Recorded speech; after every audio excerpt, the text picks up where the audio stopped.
This city has an obscure history, and it all started with a guy that dug a canal, and then he created a mill race, which created power for a lot of factories and mills. And Mary Butler once quipped that Battle Creek has more history per square mile than any other city in the country.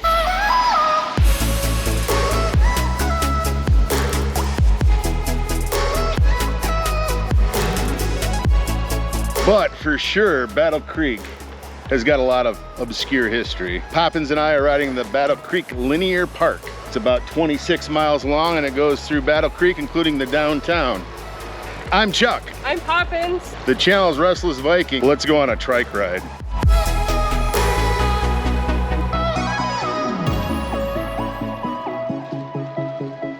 And if you're a long distance hiker or rider, the North Country Trail actually shares the linear parkway through Battle Creek as well as the Iron Bell Trail. Check out that 4-story house, it's really skinny. It looks like the place where Sam I am met those kids with the green eggs and ham incident.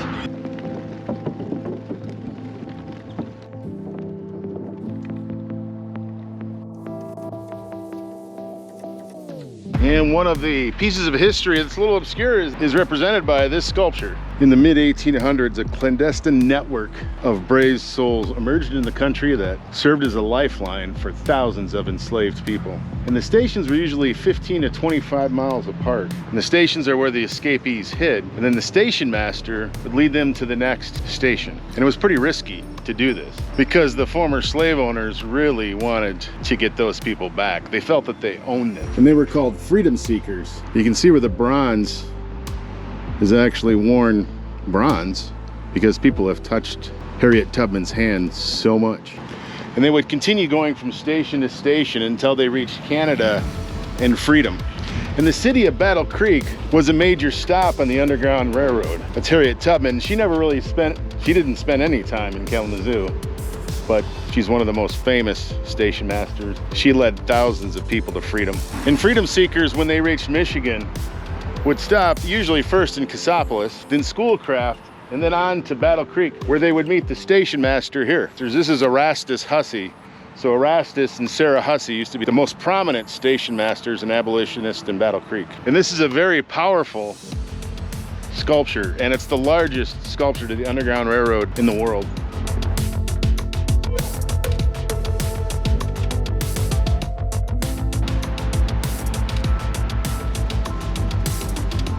This is the W.K. Kellogg House.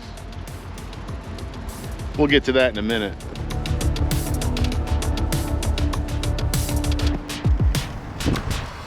You can see where the railroad comes in to the Michigan Central Station.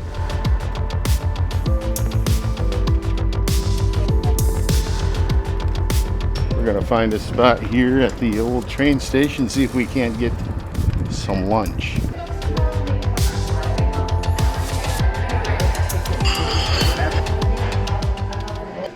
Thank you, dear.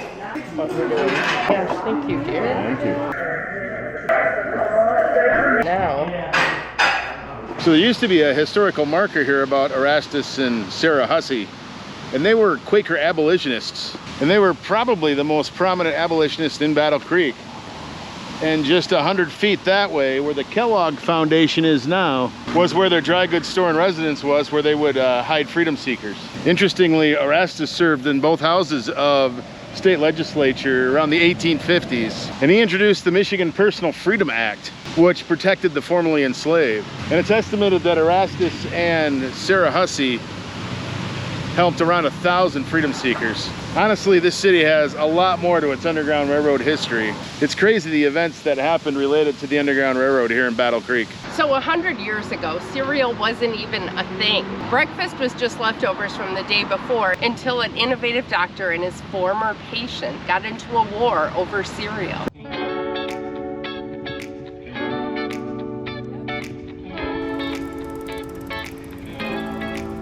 Dr. John Harvey Kellogg ran this sanitarium. It was world-renowned. Patients such as William Taft, Henry Ford, Amelia Earhart had actually come here to be treated. John Harvey was innovative, and he came up with a cereal that like baked biscuits that he broke up into pieces, and he called it granola. This was new at the time. His younger brother Will worked in the kitchen trying to improve this recipe and make it. Alongside them worked C.W. Post, one of their patients, to help out. You recognize that name, C.W. Post? Well, that's where the war began. So C.W. Post, when he was healed or left the facility, he took the recipe for this granola and he added sugar, and he started selling grape nuts, which was a huge success. So W.K. Will Kellogg tried to encourage his brother John, let's sell this, let's sell it. Of course, Dr. John was all about his patients and not about marketing. One morning, Will came down to the kitchen and they found that the dough had been left out overnight. He put it through the roller trying to save it. They baked it and voila, cornflakes.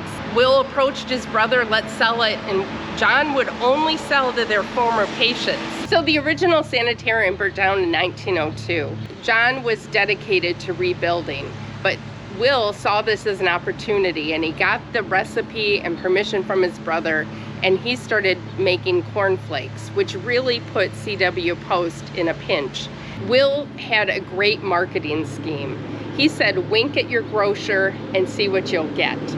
Well, John, his older brother, did not like that flirty type of marketing, and they went to court. They were in court for over a decade fighting over using the Kellogg name. Finally, a judge sided with Will, and we still have Kellogg cereal. And today, it's a federal center housing a lot of different agencies, including the Defense Logistics something or other. So yeah, it's kind of an amazing building. The tower was built later, but yeah, kind of cool, kind of expansive.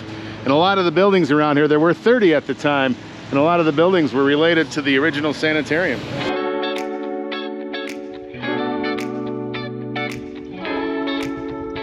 So Battle Creek is known for the mill race. Sans McCanley actually started the mill race. He built a canal that eventually became a race for the mills.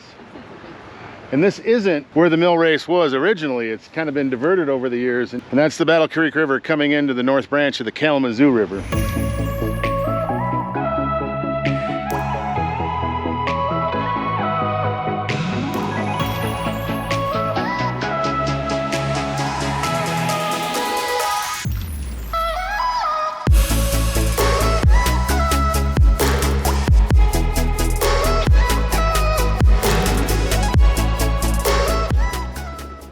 As we leave the city of Battle Creek, the nice little wooded patch that we had to go through, we come to Fort Custer, which started as Camp Custer many, many years ago. During World War I, the U.S. government put out a call across the country to local municipalities asking for land to build forts. So the Battle Creek Chamber of Commerce in the city answered the call by donating a bunch of land for the building of a fort. And it was designed and built in just a few months to hold 35,000 troops. And then in August of 1940, Camp Custer became Fort Custer, and over 300,000 troops came through.